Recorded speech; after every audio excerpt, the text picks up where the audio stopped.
Hello दोस्तों, welcome back to our channel the Gurukul.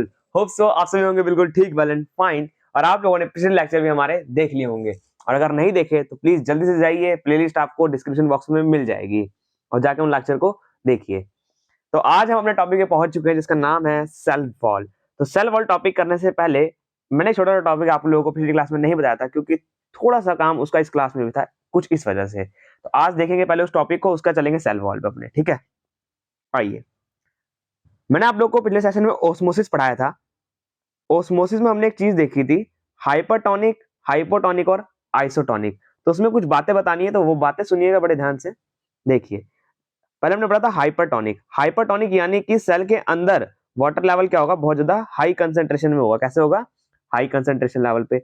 और बाहर क्या होगा, water level low concentration level पे। ठीक है, तो अब आप लोगों को मैं एक चीज बताना चाहूंगा कि जब कभी भी हाई कंसेंट्रेशन लेवल से लो कंसेंट्रेशन लेवल की ओर जाएगा वो पानी, ठीक है, जो हमने पढ़ा ऑस्मोसिस में, हाई कंसेंट्रेशन लेवल से कहां जाएगा वाटर, लो कंसेंट्रेशन लेवल की तरफ। आपको पता है उस टाइम क्या होगा? उस टाइम ना ये जो सेल है, ये जो सेल है वो श्रिंक कर जाएगा। क्या कर जाएगा? श्रिंक। श्रिंक यानी कि सिकुड़ जाएगा या फिर कॉन्ट्रैक्ट कर जाएगा। क्या कॉन्ट्रैक्शन हो जाएगा इसके बीच में, मतलब पूरा सिकुड़ जाएगा पूरा आपस में। मतलब आपको मैं दिखाऊंगा अभी आगे क्या होगा। ठीक है, आइए। अभी तो समझिए, बस सिकुड़ जाएगा। ठीक है, जैसे हाई कंसेंट्रेशन लेवल से कहां जाएगा कोई भी चीज, लो कंसेंट्रेशन लेवल की तरफ जाएगी, तो सेल क्या हो जाएगा, सिकुड़ जाएगा। ठीक है, और क्या पढ़ने में पढ़ा भाई? हमने पढ़ा और आइसोटोनिक। आइसोटोनिक में दोनों जगह क्या था भाई साहब? इक्वल था। दोनों जगह क्या था? इक्वल था वाटर लेवल। तो यहाँ पे कुछ भी नहीं होगा, यहाँ पे सिंपल है, इक्वल अमाउंट में क्या होता रहेगा, वाटर लूज होता रहेगा और गेन होता रहेगा। ठीक है, आ जाओ। लास्ट था हमारा क्या भाई साहब? हाइपोटोनिक। क्या था? हाइपोटोनिक। हाइपोटोनिक में अंदर कंसेंट्रेशन लेवल ऑफ वाटर क्या था, कम था, लेकिन बाहर कंसेंट्रेशन ऑफ लेवल वाटर क्या था, हाई था। ठीक है, इसमें क्या होता है भाई साहब, पानी बाहर से किस तरफ आता है, अंदर की तरफ आता है, सेल की बॉडी के अंदर आता है। तो जब सेल की बॉडी के अंदर पानी भरता जाता है ना, तो स्वेल कर जाता है। क्या कर जाता है ये सेल? स्वेल कर जाता है। स्वेल मतलब फूल जाता है या सूजना, समझते ना, स्वेल कर जाता है। या फिर क्या होता है, समटाइम ना बर्स्ट भी हो जाता है। बर्स्ट यानी कि फट जाता है, इतना ज्यादा पानी इसके अंदर इंस्टॉल हो जाता है, मतलब अंदर आ जाता है। ठीक है, तो इस पॉइंट को आप याद रखिएगा। हाइपरटोनिक में क्या होता है, सेल श्रिंक हो जाता है। हाइपरटोनिक में क्या होता है, स्वेल कर जाता है या फिर बर्स्ट भी कर जाता है समटाइम सिचुएशन। ठीक है, और आइसोटोनिक में equal amount of water circulate करता रहता है। ठीक है, आई होप आप लोगों को क्लियर हो गया होगा। आइए, अब थोड़ा आगे की हिस्ट्री समझेंगे, सेल वॉल में क्या होता है। ठीक है, अब देखिए सेल वॉल क्या होता है। सेल वॉल बेसिकली हमें ओनली प्लांट सेल में देखने को मिलता है। ठीक है, और कहीं भी सेल वॉल प्रेजेंट नहीं होता है। सेल वॉल क्या होता है, देखिए, ये जो हमने पढ़ा ना, अभी तक हमने पढ़ा था ये प्लाज्मा मेम्ब्रेन तक सेल के बारे में। हमने क्या पढ़ा था? प्लाज्मा मेम्ब्रेन तक पढ़ा था सेल के बारे में। ठीक है, अब प्लाज्मा मेम्ब्रेन के ऊपर भी एक लेयर होती है जिसे हम बोलते हैं सेल वॉल। ये जो आप देख पा रहे हैं ना, ये जो लेयर होती है वो क्या होती है भाई साहब? Cell wall. सेल वॉल क्या करती है? प्लाज्मा मेम्ब्रेन को ही प्रोटेक्ट करती है। मतलब ये आउटर मोस्ट कवरिंग है प्लाज्मा मेम्ब्रेन के ऊपर जो होती है। ठीक है, ये बहुत ज्यादा रिजिड होती है। कैसे होती है? रिजिड मतलब टाइट टाइट होती है, बड़ी कठोर सी होती है। ठीक है, जो कि ना एक स्ट्रक्चर प्रोवाइड कराती है एक सेल को। मतलब अगर मैं कह रहा हूँ जो श्रिंक हुआ ना, तो पूरा सेल यहां से यहां तक पूरा श्रिंक हो गया होगा। ठीक है, ये जो सेल है वो पूरा श्रिंक हो गया होगा, ये वाला पोर्शन। लेकिन ये जो आप नीला वाला पोर्शन देख रहे हैं, नीले वाला, ये वाला, ये वाला जो सेल वॉल देख रहे हैं, ये श्रिंक नहीं होती। ठीक है, ये कैसे होती है? रिजिड होती है, इसलिए वो श्रिंक नहीं होती। मतलब एक रिजिडिटी प्रोवाइड करता है, सेल को स्ट्रांगनेस प्रोवाइड कराता है ये। ठीक है, आई होप आप लोग को ये क्लियर हुआ होगा। ठीक है, आइए समझते, थोड़ा पढ़ेंगे तो और अच्छे से क्लियर होगा हमें। देखिए, plasma membrane have another rigid outer covering called cell wall. Plasma membrane के क्या होता है? अदर, एक और क्या होती है, रिजिड आउटर कवरिंग होती है, जिसे हम लोग क्या बोलते हैं? Cell wall. जैसे कि मैंने आप लोगों को अभी ऊपर दिखाया। ठीक है, cell wall lie outside the plasma membrane. Obvious सी बात है भाई साहब, अगर इसके ऊपर है तो आउटसाइड द प्लाज्मा मेम्ब्रेन ही होगी। ठीक है, the plant cell wall is mainly composed of cellulose. किससे बनी होती है? सेल्यूलोज से बनी रहती है। किससे बनी होती है भाई साहब? सेल्यूलोज से। अब सुनना सेल्यूलोज क्या होता है बड़े ध्यान से। Cellulose is a complex substance. एक कॉम्प्लेक्स सब्सटेंस है, मतलब बड़ा स्ट्रॉन्ग सब्सटेंस है एक। ठीक है, provide structural strength to plant. मैंने क्या बोला? रिजिड होती है, कठोर होती है। तो ऑफ कोर्स किसी ऐसी चीज से बनी होगी जो चीज इसे स्ट्रॉन्गनेस प्रोवाइड करती है सेल वॉल को। ठीक है, तो वो किससे बनी हुई है? सेल्यूलोज से। क्योंकि सेल्यूलोज कहते हैं कॉम्प्लेक्स स्ट्रक्चर होता है जो पूरा बांध के रखता है उसे। क्या करता है? पूरा बांध के रखता है। एंड प्रोवाइड स्ट्रक्चरल स्ट्रेंथ, और क्या देता है? उसे स्ट्रेंथ देता है टू प्लांट। किसको भाई साहब? प्लांट्स को। क्लियर होगी बात? ये हमने अभी तक पढ़ा सेल वॉल के बारे में। आइए देखते हैं नेक्स्ट स्लाइड में क्या हमारे पास। देखिए, अगला हमारा प्लाज्मोलाइसिस। क्या बात कर रहा है भाई? प्लाज्मोलाइसिस क्या होता है? आइए समझने की कोशिश करिए प्लाज्मोलाइसिस क्या होता है। देखिए, when a living plant cell, जब क्या होता है living plant cell lose water through osmosis. अभी जो मैंने ऊपर बताया आपको हाइपोटोनिक सोल्यूशन में, ठीक है, जब वाटर को लूज करेगा देयर इज श्रिंकेज और कॉन्ट्रैक्शन। क्या होगा?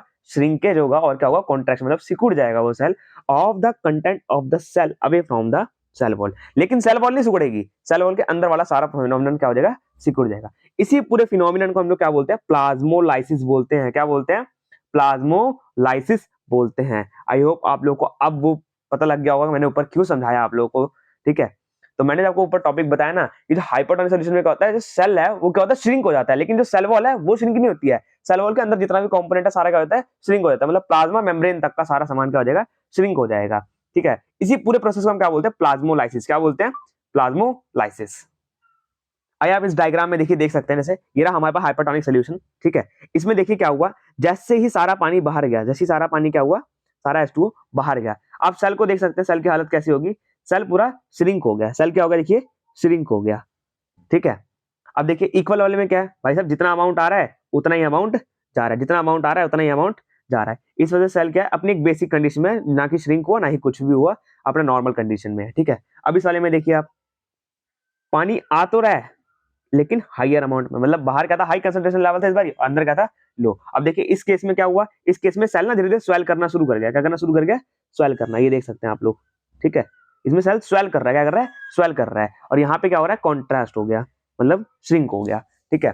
तो ये जो आपने देखा यहाँ पे, जो आपने श्रिंकेज वाला प्रोसेस देखा, जो श्रिंक हुआ यहाँ पे, यही क्या होता है भाई साहब? प्लाज्मोलाइसिस। यहीं पे क्या बोलते हैं हम इसे? प्लाज्मोलाइसिस बोलते हैं। आई होप आप लोग को क्लियर हो गया होगा, ठीक है। आइए अब समझते हैं हमने पेपर में क्या लिखना है। देखिए, it is the outermost covering of the plant cell. Obvious सी बात है, अभी हमने ऊपर पढ़ लिया।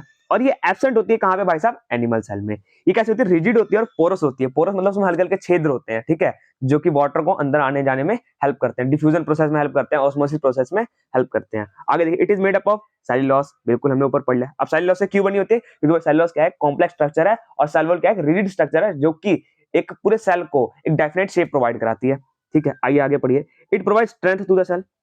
हमने ऊपर पढ़ लिया ये भी, ठीक है। स्ट्रेंथ प्रोवाइड करते हैं किससे भाई साहब? सेल को। अब जैसा कि मैं बार बार बोल रहा था, it provide definite shape of cell. ये क्या करती है? एक शेप प्रोवाइड करती है, एक डेफिनेट शेप प्रोवाइड करती है किससे भाई साहब? सेल को। आइए आप समझते हैं एक और छोटा सा नया टॉपिक सेल वॉल के अंदर है, जो कि, ठीक है, देखिए, cell wall of two cells are joint by the layer of lamellae. भैया ये क्या बोल गया आप? मेरी बात सुनना। देखो क्या बोलता है वो, अगर आपके पास दो सेल हैं, कितने सेल हैं? मान लेते हैं ये एक सेल है भाई साहब, ठीक है, और ये वाली इसकी सेल वॉल है। ये क्या इसकी? सेल वॉल है, ठीक है। ये सेल इसकी सेल वॉल, ठीक है। अगर मैं कहूं ये सेल किसी और सेल से ज्वाइंट होगा, ऑब्वियस सी बात है, हमने पढ़ा है। ये सेल अब यहाँ पे किसी और सेल, एक कोई और कलर की बनाते हैं, किसी और सेल वॉल से क्या होगा? किसी और सेल वॉल से क्या होगा? ज्वाइंट होगा, ठीक है। क्या होगा? इसका मैंने कलर दूसरी सेल वॉल का अलग रखा, ठीक है। अब ये भी एक सेल और ये भी एक सेल। अब भाई साहब ये दोनों जिससे ज्वाइंट हुए ना, ये दोनों जहां पे ज्वाइंट हो रहे हैं, ये जो यहाँ पे ज्वाइंट हो रहे हैं, ठीक है, ठीक है, ये जो यहाँ पे ज्वाइंट हुआ ना इस वाले सेंटर पॉइंट पे, इसको क्या बोलते हैं? लैमेली। क्या बोलते हैं? लैमेली। यानी कि दो सेल कैसे ज्वाइंट होंगे? लैमेली के थ्रू ज्वाइंट होंगे। दो सेल कैसे ज्वाइंट होंगे? लैमेली के थ्रू ज्वाइंट होंगे। आइए मैं आपको दिखाता हूँ, आगे शायद आप लोग क्लियर हो ये, ठीक है। ये देखिए, ये हमारे पास सेल है भाई पूरा, ठीक है। अब देखिए ये एक सेल है, ठीक है, और ये दूसरा सेल है। ये क्या है? दूसरा सेल है। अब इनके बीच में जो गैप देख रहे हैं ना आप, ये जो ब्लैक, हाँ, ये जो गैप दिखा आपको, यही क्या होता है? लैमेले होता है। क्या होता है? लैमेले होता है। क्या होता है ये? लैमेले होता है। मतलब कि दो सेल कैसे जुड़ते हैं? लैमेले की हेल्प से जुड़ते हैं। एक तरह समझ लीजिए गम का काम करता है या फेविकॉल का काम करता है, कि दो चीजों को जोड़ के रखता है, ठीक है। चिपका ले सैया फेविकॉल। ओ कहां जा रहे हो? इधर आ जाओ, इधर आ जाओ। हाँ देखो, ये स्ट्रक्चर है अपने, अगर आप आगे क्लास में रहेंगे तो आपको कुछ ऐसे देखने को मिलेगा ये, ठीक है। सेल वॉल का स्ट्रक्चर है। अभी आपके किसी काम का नहीं है ये, बस आपको मैंने दिखाने के लिए कि देखिए कैसे प्राइमरी सेल वॉल होती है, मिडल लैमेले होता है, यहाँ पे प्लाज्मा मेम्ब्रेन होती है, सब दिखाने के लिए बस करा है, ठीक है। कोई बात नहीं, आपके किसी काम का नहीं, आप बस इतना समझिए यहाँ पे लैमेले क्या होता है। आई होप आप लोग को क्लियर हो गया होगा, ठीक है। तो ये था हमारे पास सेल वॉल वाला, और कुछ नहीं रहेगा नहीं, ठीक है। तो यहाँ पे हमारा सेल वॉल खत्म होता है, ठीक है। एक बार जल्दी से क्विक रिवीजन करते हैं, हमने क्या क्या पढ़ा। देखिए सेल वॉल क्या होता है भाई? प्लांट सेल में प्रेजेंट होता है ओनली, ठीक है। एक rigid outer covering of the cell होती है, और भाई कहाँ होती है? आउटसाइड द प्लाज्मा मेम्ब्रेन होती है, हमने पढ़ लिया ये भी। और किससे बनी होती है? सेल्यूलोज से बनी होती है। सेल्यूलोज से क्यों बनी होती है? क्योंकि सेल्यूलोज क्या है? कॉम्प्लेक्स स्ट्रक्चर, जो कि प्रोवाइड करता है structural strength to the plant, ठीक है। अब मैंने आपको एक और चीज बताई इसी में, प्लाज्मोलाइसिस के बारे में। प्लाज्मोलाइसिस क्या होता है भाई साहब? जब सारा पानी लॉस कर देता है एक सेल, मतलब अपने वाटर को लूज कर देता है सेल, तो वो क्या करता है, श्रिंक कर जाता है, फिर कॉन्ट्रैक्ट कर जाता है। उसी फिनोमेनन को हम लोग क्या बोलते हैं, प्लाज्मोलाइसिस बोलते हैं। अगर मैंने कहा paper of point of view से क्या लिखना है, हमें पेपर में लिखना है भाई, outermost covering of the plant cell absent in animal cell, rigid होता है, पोरस होते हैं, रिजिड माने कठोर होता है, पोरस यानी कि छेद होता है उसके छोटे, ठीक है, made up of cellulose strength to the cell, provide करता है डेफिनेट शेप, ठीक है। Cell wall has two cells are joined by the layer of lamellae, दो सेल कैसे जुड़ते हैं भाई, लैमले की हेल्प से जुड़ते हैं, ठीक है। हिंदी भाई साहब, आई होप आप लोग को ये बहुत अच्छे से क्लियर होगा। अगर अभी भी आपको कोई डाउट रह जाता है तो कमेंट सेक्शन गाइस आप लोग का ही है। तो मिलते हैं नेक्स्ट वीडियो के साथ और धन्यवाद।